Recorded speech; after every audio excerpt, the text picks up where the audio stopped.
J.J. Henry's been on the PGA Tour for 21 years, and the Connecticut native is playing in the John Deere Classic for his 14th time. But as Adam Rosso tells us, he's never going to forget this year's first round because of a first-time experience for his son.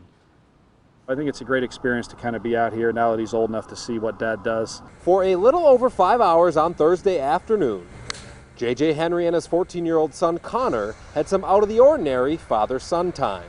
Well, when he told me I was caddying this week, it was like 6:45 in the morning, but I was pretty excited. Connor was on the bag for the first time in a PGA Tour event at the JDC after caddying for his dad in a few Pro-Ams this season. It was kind of the same. I mean, he was telling me how it would be a lot different, but it didn't really feel that much different. But for Dad, it was a day that was years in the making.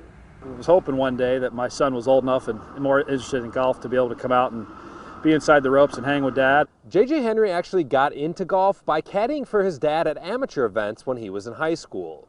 His dad returned the favor when he was trying to make the tour. He caddied for me actually in Q School in '98 when I first got my tour card. So he caddied for me in a couple tour events right when I turned pro. And so to have things almost come full circle, basically, you know, gosh, what, 21 years later. Who knows, what maybe someday he'll be doing and I'll get a chance to caddy for him. Wouldn't that be something? Passing the family's connection to golf to another generation.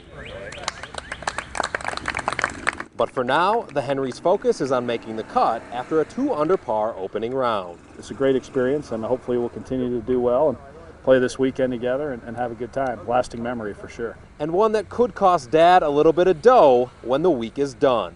You guys make the cut and, you know, maybe get in contention. How much are you going to ask for Dad for the allowance? I don't know. He's I guess hoping we we get win there so I when can we buy get him a car in a year. Yeah, that was the deal. Connor says the toughest thing about Thursday's experience were the hills and the length of the course. He'll be back hauling Dad's clubs tomorrow when JJ tees off at 7:50 in the morning. Reporting from TPC Deer Run, I'm Adam Rosso. That is one of my favorite stories in a long time. Proud parents, we know how great that could be. Yeah, oh, love that story. Yeah. Oh, wonderful. Jay, thanks.